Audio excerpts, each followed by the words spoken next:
ये क्या नया प्रपंच है कान्हा?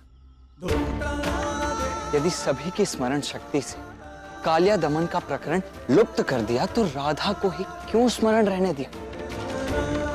तुम देख पा रहे हो ना कितनी विचलित हो गई है वो।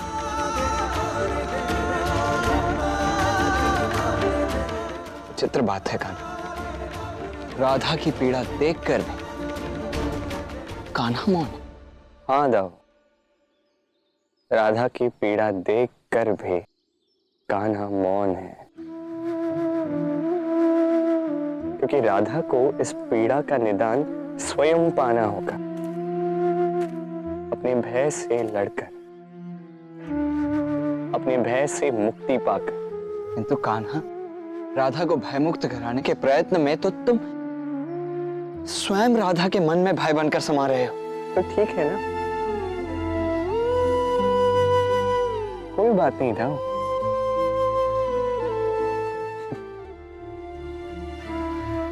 भय के रूप में ही सही तो अपनी राधा के हृदय में तो रहूंगा।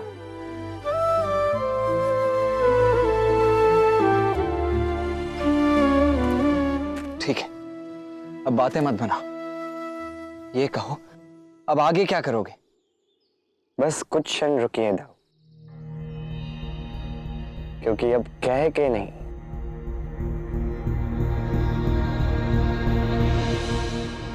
अब करके दिखाऊंगा।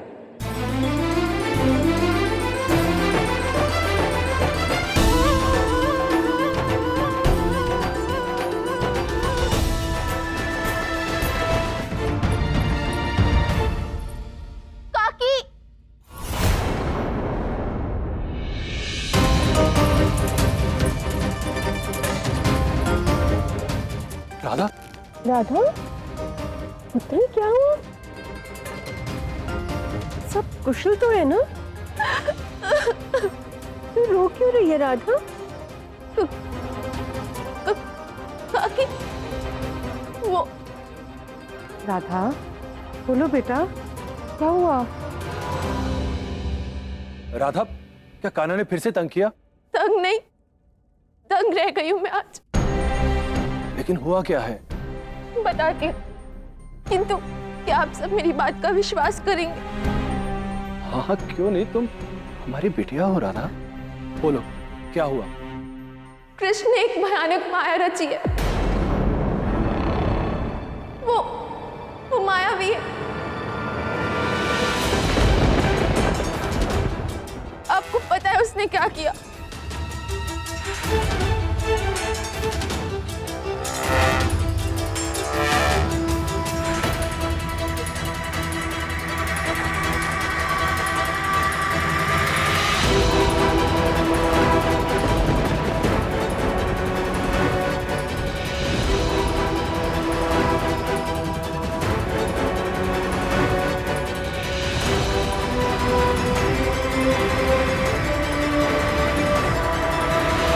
बस राधा, तुम्हें ज्ञात भी है तुम क्या कह रही हो? मैं सत्य कह रही हूँ काकी, मेरा विश्वास कीजिए। और वो सर उसको तो अयन ने भी देखा था, अब पूछिए उससे। हाँ, मैंने भी देखा था उस सर्प को, और यही कारण है कि मैंने और राधा ने आप सभी को उस सर्प के संकट से सचेत करने का प्रयास भी किया। किंतु क्या बड़े भैया?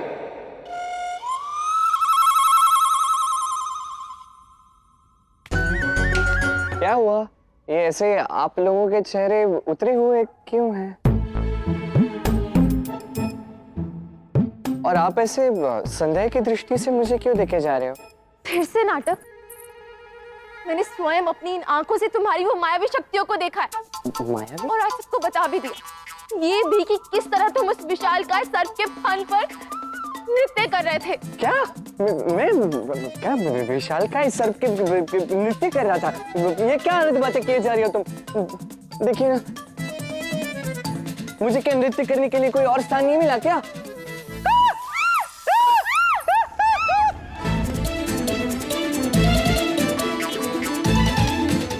क्या हुआ कान्हा? क्या हुआ? नहीं, वो वहाँ पे सर पे मेरी रक्षा करो।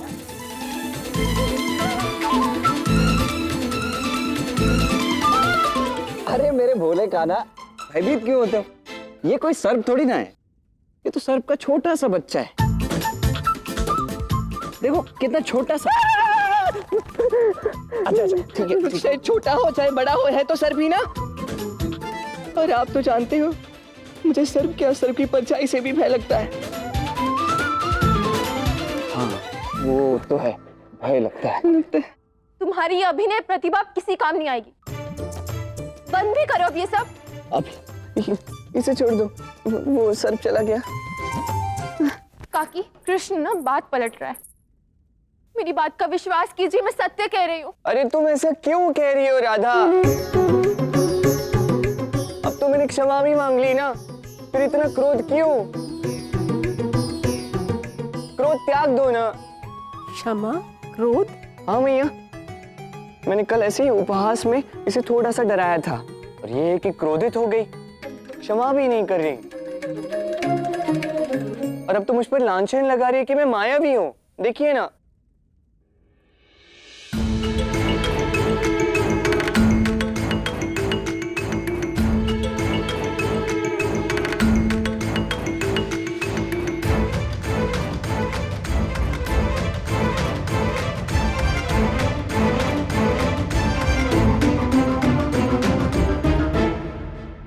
काना, अब यदि मैं असत्य बोल रहा हूं तो दाऊ से पूछिए। दाऊ बताओ,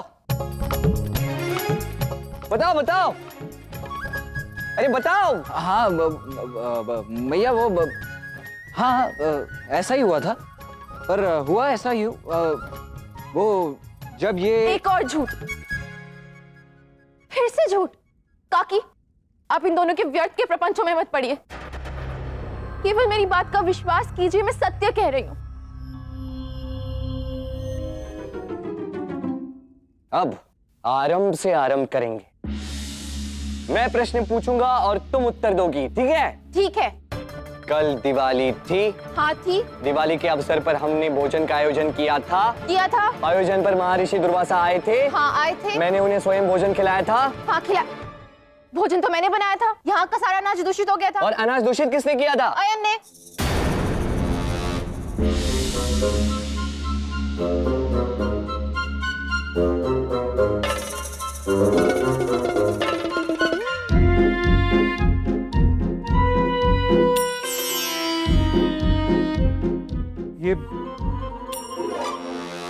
ये कैसी बातें कर रही हो राधा तुम? ये क्या कह रही हो? अच्छा,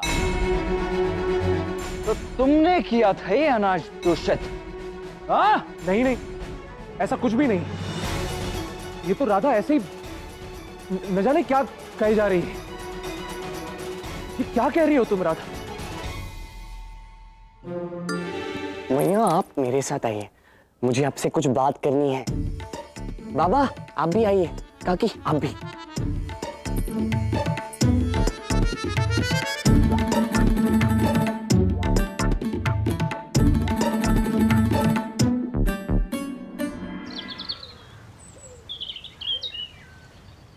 रितिका, रिश्वान भैया,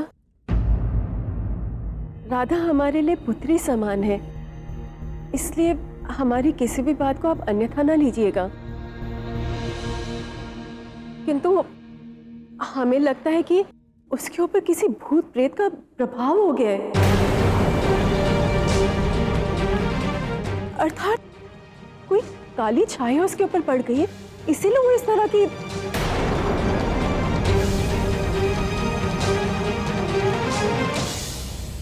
बस हम ऐसा सोच रहे थे कि एक बार उसकी शुद्धिकरण की पूजा करा लेते तो सब ठीक हो जाता। यदि बात राधा के भविष्य की है तो जो भी करना होगा मैं अवश्य करूंगी। किंतु यूं अचानक राधा पर ऐसी बाधा अचानक कैसे? कई बातें मनुष्य के सोच से परे होती है वृषभान जी। उचित यही होता है कि समझाने के बजाय उसके निवारण के बारे में सोचें। लेकिन राधा बेटे जो वन में गई तो ऐसा हो सकता है कि काली छाया का प्रभाव पड़ा हो उस पर। लेकिन मुझे ऐसा लगता है कि यशोदा भाभी बिल्कुल ठीक कह रही है। हमें शीघ्रातिशीघ्र इस समस्या का समाधान करना होगा। शुद्धिकरण आवश्यक है।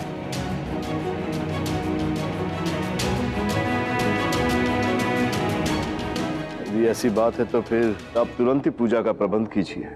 जी। आयन, ये राधा ये सब क्या कर रही है? वही जो सत्य है। ये सारा खेल वो कृष्ण खेल रहा है मां।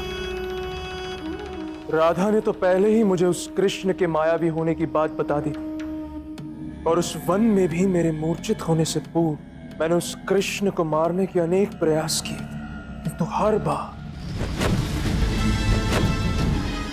बार न जाने कैसे वो बच जाता था।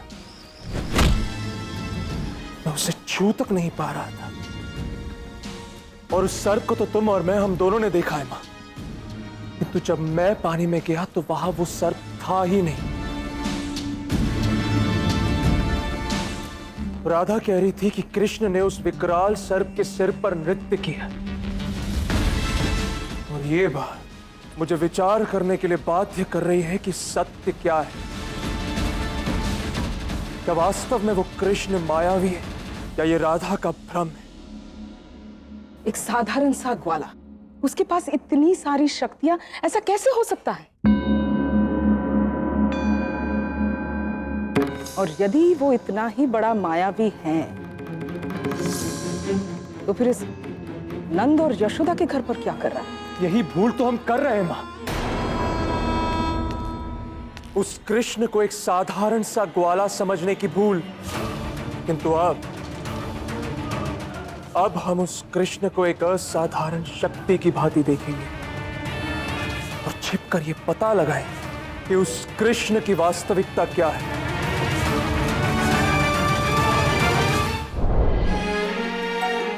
अब ये राधा के शुद्धिकरण की क्या कहानी है कान्हा? राधा शुद्ध ही है दाव। अब भला राधा से पवित्र और कौन हो सकता है? वही तो। ये सारी तैयारी हो रही है इस भूमि को पवित्र करने के लिए, जहां राधा और मेरे कदम साथ पड़े, जो अनंत काल तक पुण्य और पवित्र मानी जाए। जिस धरती का भाग्य जागा है उस धरती का सौभाग्य अभिशेष। ये गांव अस्तित्व में तो आ गया, किंतु इसका नामकरण अभिशेष।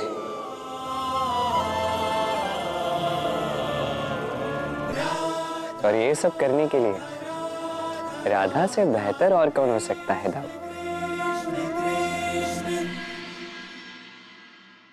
शुद्धि होगी पहले जल से,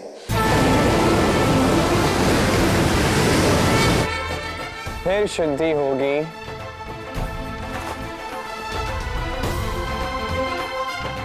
वायु से,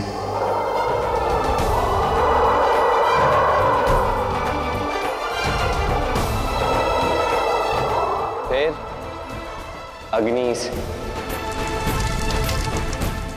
फिर धरा से,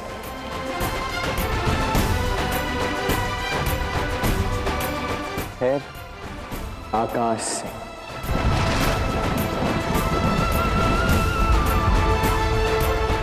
और ये शुद्धिकरण होगा उसके हाथों जिसकी प्राण शक्ति परिशुद्ध है।